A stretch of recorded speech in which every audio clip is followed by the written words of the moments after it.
Il fait peur ce type là. C'est Roland Motz. C'était encore. Là j'ai vraiment eu peur pour le coup. Ah bah oui, bonjour Xavier. Bonjour.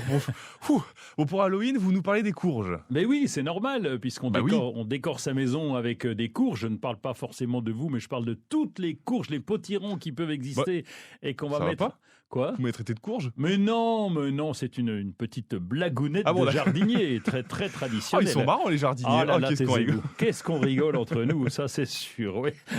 Bon, tu vas pour dire quoi? Je sais Donc plus où on en on est. va ramasser les courges. Ah oui. On va ramasser les courges et il y a des moments pour ramasser les courges. Alors déjà la première chose, mais bon, on est peut-être tranquille au niveau du temps. En tout cas, il faut pas qu'ils gèlent, parce que si jamais il y a un gros coup de gel sur les courges qu'on a laissées au jardin, eh bien elles vont pourrir plus facilement. Et donc vous allez retrouver une soupe de courges dans votre jardin plutôt que de la ramasser. Donc ça, c'est dommage. Et donc là, la limite déjà, c'est avant les gelées.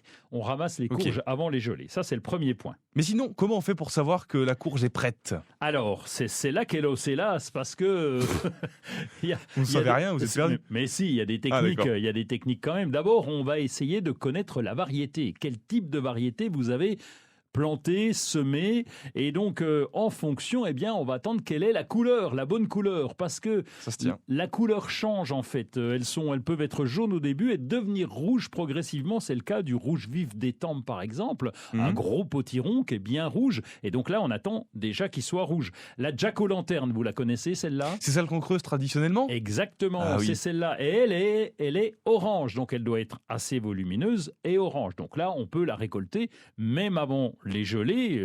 Les gelées, c'est le fatidique, là c'est la fin, mais on peut les récolter avant parce qu'elles ont atteint la couleur. Quoi d'autre? Eh ben le pédoncule. Ça aussi, c'est une insulte de jardinier ou...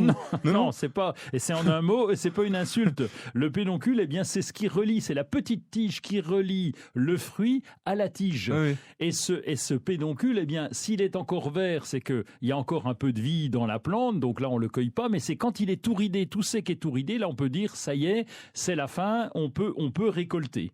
Et si on a récolté comme il faut, dans les temps, que tout est bien, on va pas manger non plus 15 kilos de courges d'un coup. Comment on fait pour les conserver? Eh bien, on avait parlé des pommes cette semaine. Oui. Eh bien, c'est à peu près le même principe. On va trouver une pièce assez fraîche, donc 4-5 degrés. On va les stocker. Là aussi, on va éviter qu'elles ne se touchent trop, parce que quand elles sont collées les unes aux autres, et s'il y en a une qui prend la moisissure, eh bien, ça va se donner rapidement. Donc, à l'obscurité, une pièce à 4-5 degrés. Et là, on peut les conserver très longtemps. Sinon, vous pouvez déjà les couper, les mettre au congélateur.